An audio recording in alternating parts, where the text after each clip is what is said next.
This is Chris Hero, and you're watching WGS-TV.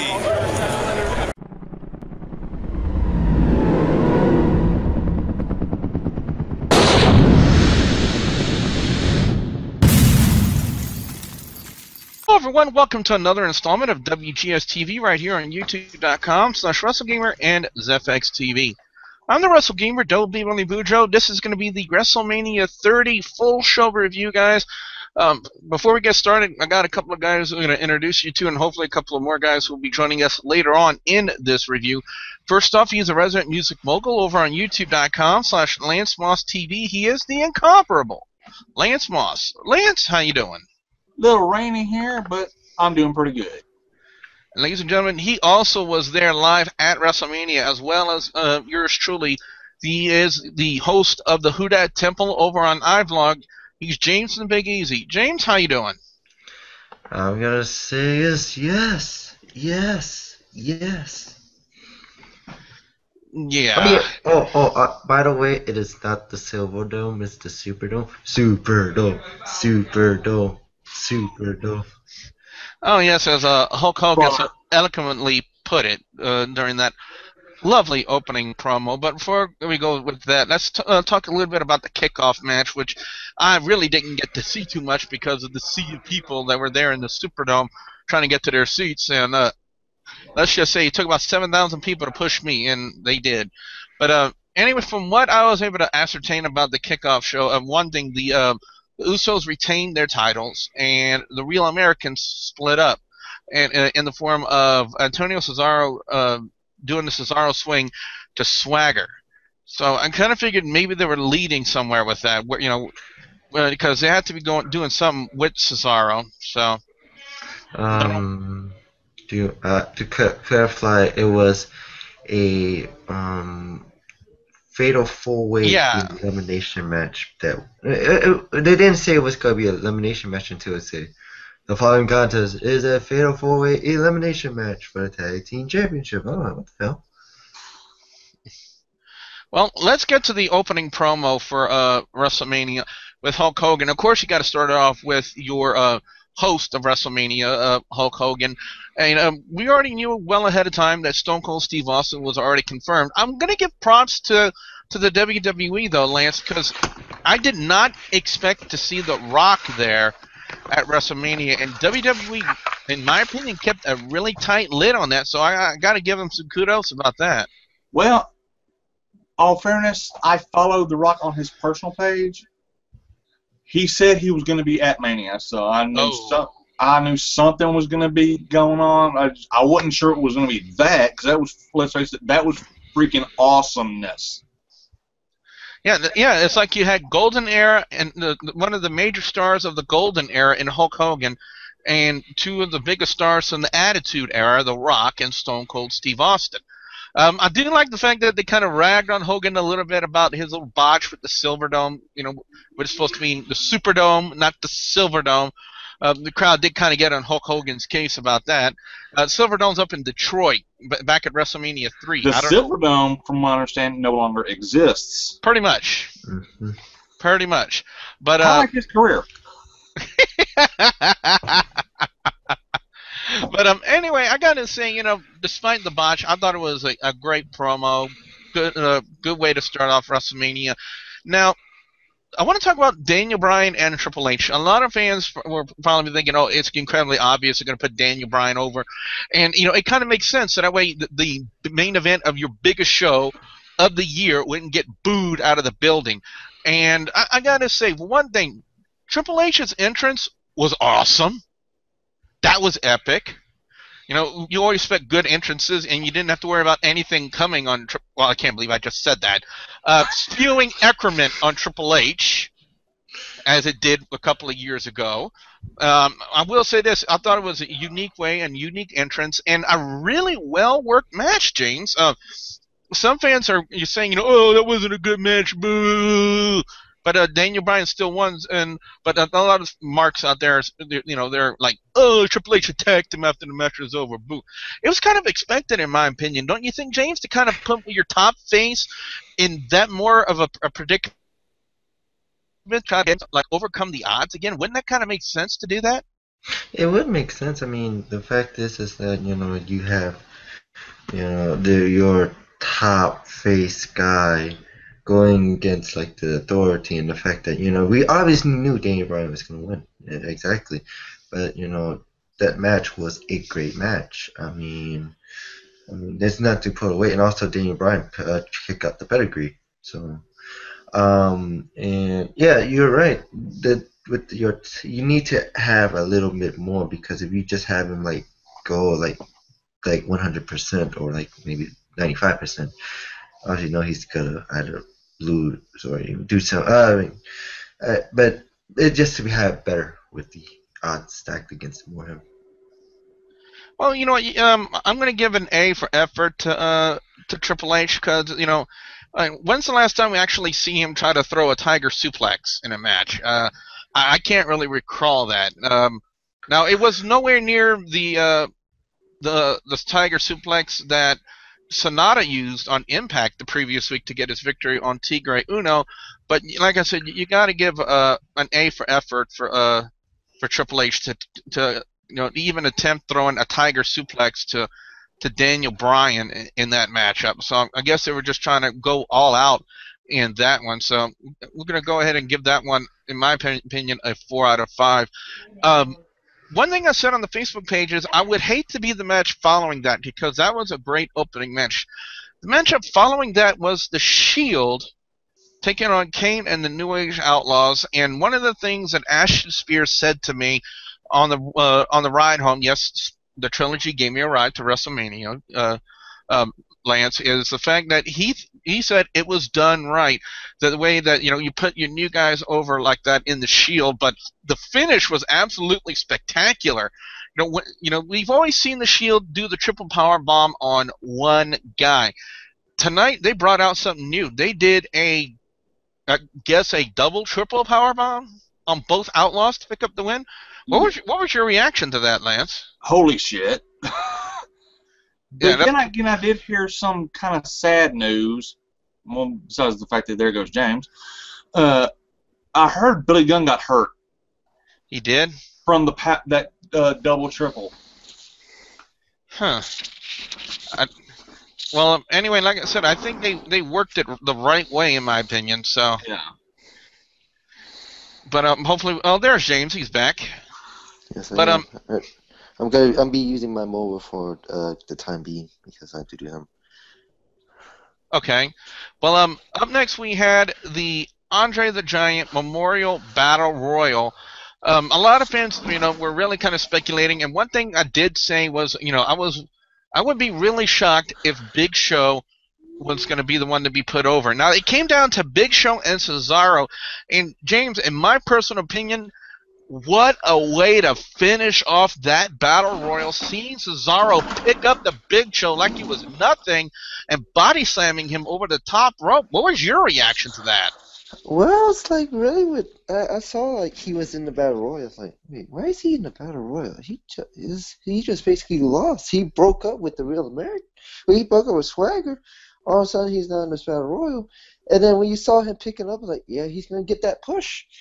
He's going to get a great push, and and that was a great way. It's like just basically to remember like what a flashback to what WrestleMania 3 when Hogan picked up Andre.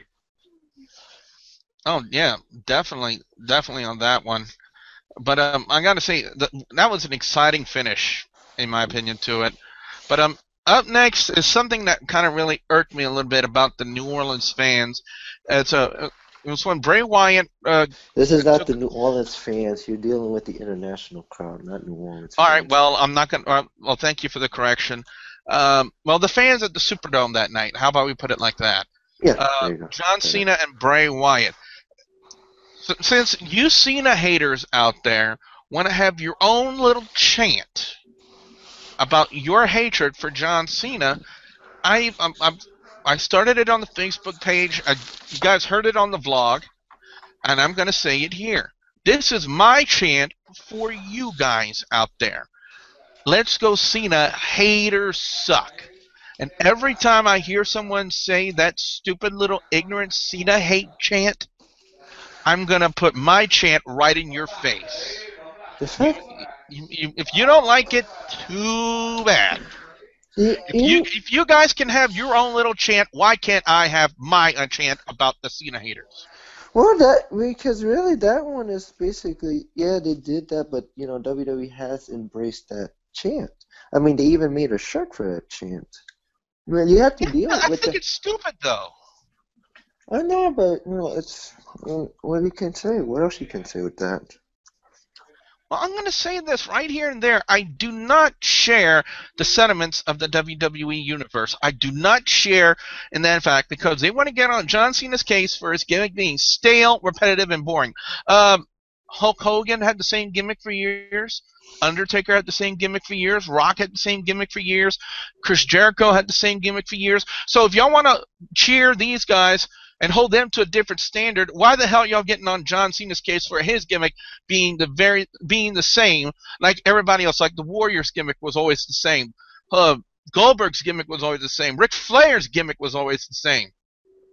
You cannot tell me that the only reason why you guys out there are hating John Cena is because his gimmick is the same. It's stale, repetitive, it's boring.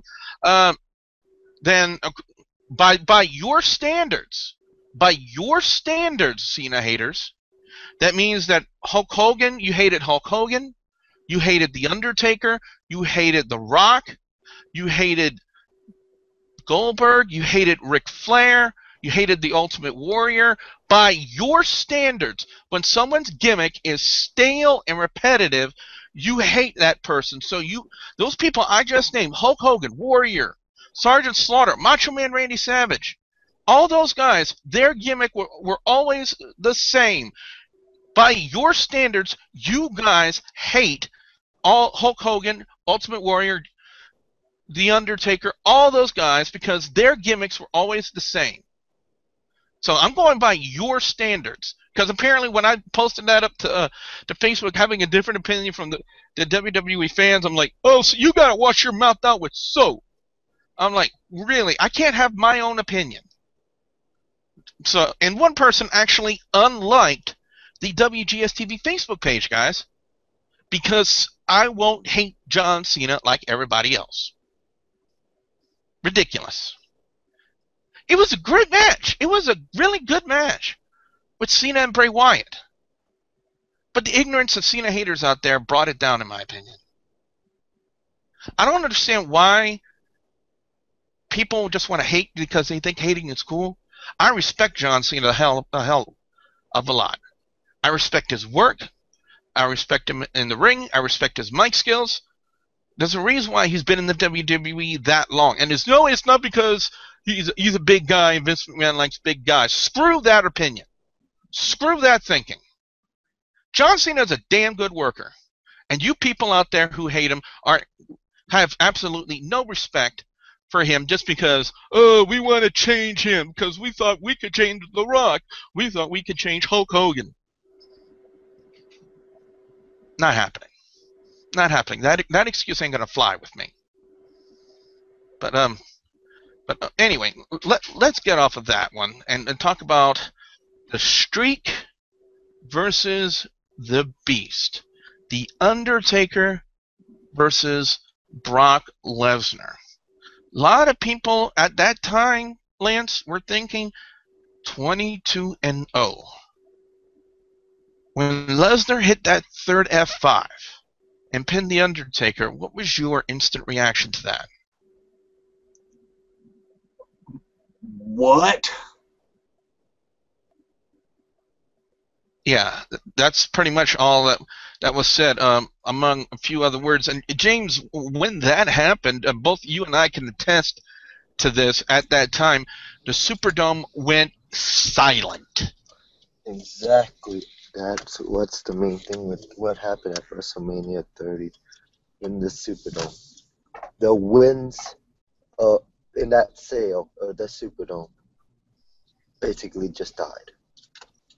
We were shocked. We were confused. There was a lot of bullshit chants. But, yeah. But, later on it turned to, thank you, Taker. Because, most of us now thinking, with the streak now being over, It's gonna be Undertaker's last match, you know. So Now, something did happen to the Undertaker, and when we get to the Raw review, we'll talk a little bit more about that. So we're going to go ahead and save that for the Raw review in just a few minutes here. So let's go on and get to the next match, the Vicky Guerrero Diva Invitational for the Divas Championship. A couple of things to note here, because I saw it all the way from my seat and on the monitor. James, I don't know if you caught that, but if you didn't, then shame on you, because you're supposed to be the king of the divas here on WGS-TV and HWR. There was a wardrobe malfunction. Yep.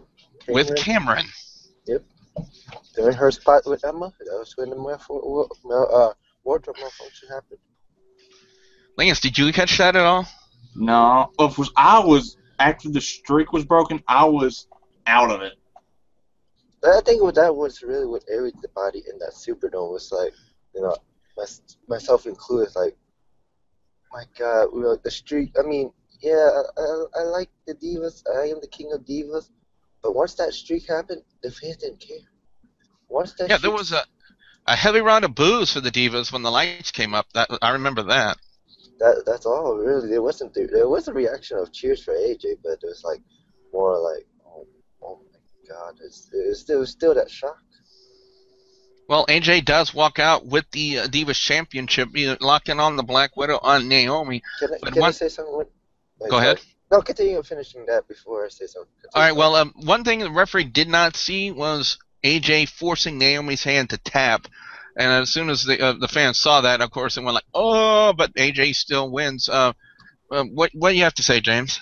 Well, rewatching that, I thought also that AJ forced Naomi to tap, but if you look at it too, that other hand was also tapping, making that Naomi did tap on her own. And also, like, thinking about this is that now AJ has beaten all the divas. I'm going to talk more about what happened after of Raw, because I want to say my opinion on that part.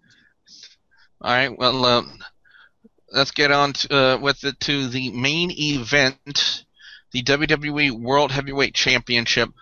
Before I go there, I just want to make a quick honorable mention that they did do a segment with everyone who participated in the very first main event of WrestleMania. I'm talking about, well, not everyone, because Cowboy Bob Orton wasn't there.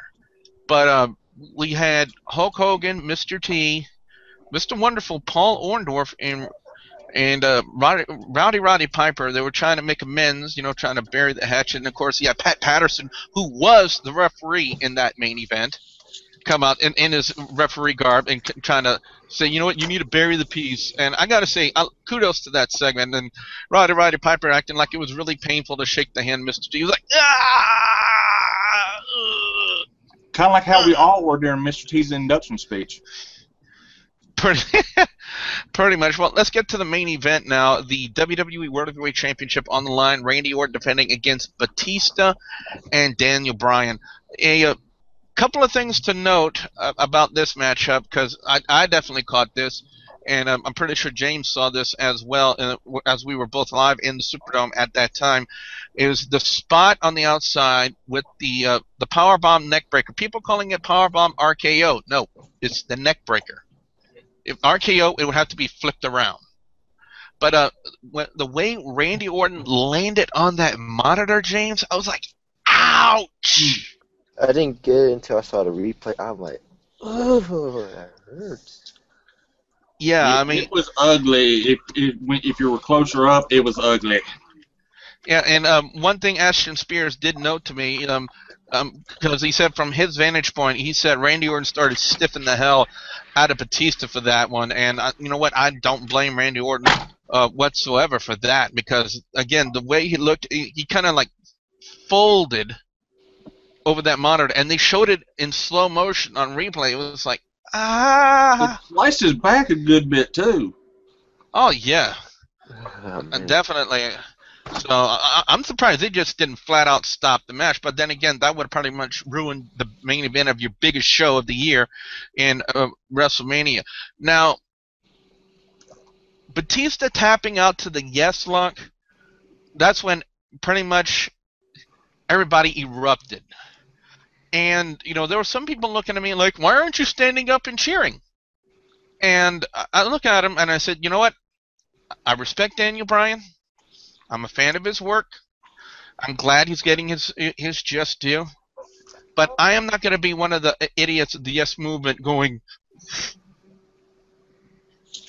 no, I can't do that. It's just not in me to do something that dumb.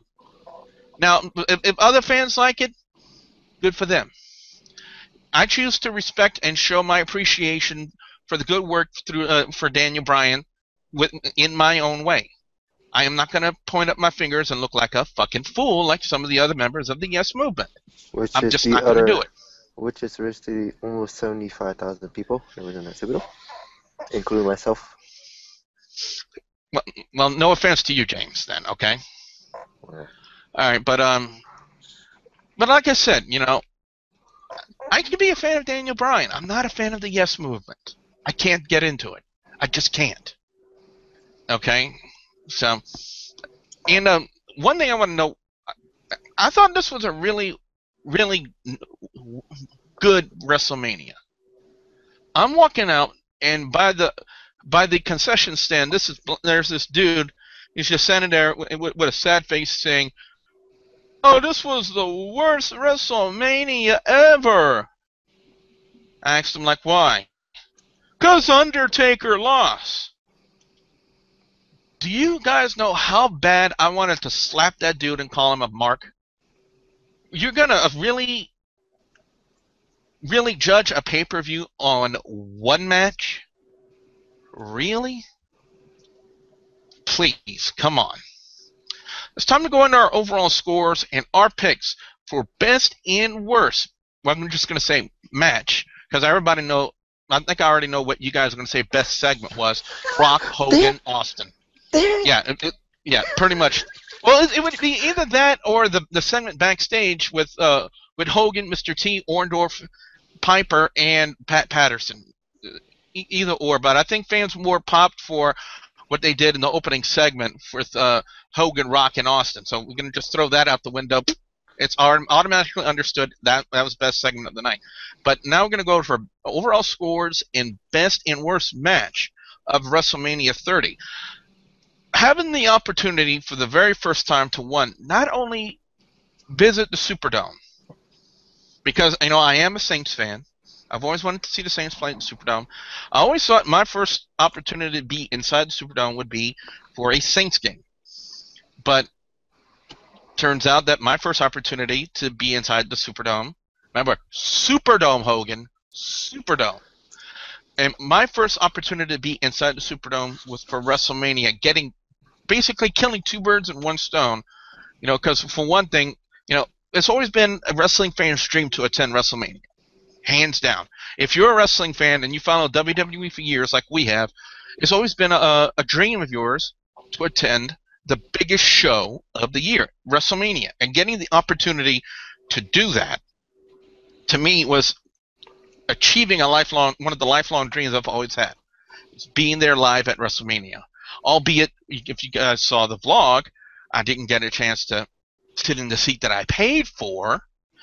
But it was still a remarkable experience. I did get to visit Access a little bit after WrestleCon, which was okay in itself, getting to see the Undertaker's graveyard, and every coffin that he's ever used in his career was there, including the ones for Goldust, the ones he did for Yokozuna, the one he did for Kamala. You guys remember that long list. So it was great to see that. Getting the opportunity to sit on Undertaker's chair. For some reason, a lot of people on my Facebook page thought I was sitting in Captain Kirk's chair. Okay. I don't know why. But it was a wonderful experience. Now, unfortunately, I did not get to get any autographs from WWE superstars because of the fact that, for one thing, I probably should have been in much better shape in preparation for WrestleMania, but I didn't. So I was just thoroughly exhausted. But I did get to meet a lot of great stars at WrestleCon. I thought that was an amazing experience in itself. So I'm not going to say anything bad about it. WrestleMania, the actual show itself, there was a lot of great matches to choose from. Daniel Bryan and Triple H, that was a remarkable match in itself. I love Kofi Kingston in Battle Royals. That's all I can say, is I love Kofi Kingston in Battle Royals, because whenever you see him in a Battle Royal, you always see something different, new, and entertaining. And the way he saved himself in that Battle Royal was just absolutely new. You know, how many times can you see Kofi Kingston save himself? There's been so many different ways. When you thought he was out, he kept his feet on the steps and scooted back up the steps to save himself. That in itself was a treat to see. The Divas Invitational, I don't know. Don't know what to say about that. Undertaker and Brock Lesnar, a lot of fans are up in arms. Because I could say from personal experience at the Greyhound bus station the day after, there were still some fans out there who still couldn't believe that The Undertaker lost to Brock Lesnar at WrestleMania. And some people are even now, throwing out reports, rumors, and stuff like that, that the way the finish went for The Undertaker and Brock Lesnar wasn't the way it was originally supposed to go. But the main event did its job. Inserting Daniel Bryan in there definitely, to me, saved their main event from being booed out of not just out of the Superdome, but out of New Orleans, period. So I gotta say, for best match of the night, I'm gonna give it to Daniel Bryan and Triple H. It was a great opening match, and it was a really well worked. I can't say anything bad about it, so I'm gonna give it to Daniel Bryan and Triple H. Worst match of the night, I have to go to the Diva Invitational. It was just so discombobulated. There was no really organization to it. It was just 14 divas in one ring, one fall to a finish. And it was just an absolute mess, and it was just absolutely frustrating trying to keep up and trying to follow all the action. Now, if they would have had a different set of rules to it, a different way to work the Diva Invitational, it might have worked a little bit better. 14 divas in a one-fall match does not work, in my opinion. And it did not work for me at WrestleMania. So that's why I'm giving that worst match of the night. Overall score for WrestleMania, despite what some people have said, 4.5 out of 5. It was that good of a show. Let's go to Lance next. Get his overall scores and his picks for best and worst match or segment of WrestleMania 30. Lance? Well, best match, I gotta go main event. Worst match, while we will be on my segment, we will be talking about the whole Undertaker streak thing, which that will be on HWR next week. That's HWR show, youtube.com/HWR show. That'll be the net for this coming week. The worst, I gotta go with the squash match. The Shield versus because when it's that much of this caliber of card, I'm sorry, but the squash match has to be the worst. Not saying it wasn't a good match. It's just all the other ones were better. I was still entertained by that match. It was just a little bit. So 4 out of 5. All right. Well, and let's go to James next and get his overall score and his picks for best and worst match or segment of WrestleMania 30. And James, if you can too, describe your experiences at WrestleMania as well. James? James? No, I'm sorry. No, I muted my mic. Sorry. Do you want the weekend or just the event? Well, just talk a little bit more. Just talk a little bit about your experiences and what you did. Well, I have actually volunteered for Access, as you know. If you saw me earlier in the thing, I am wearing my volunteer shirt and the hat that they gave me. like so.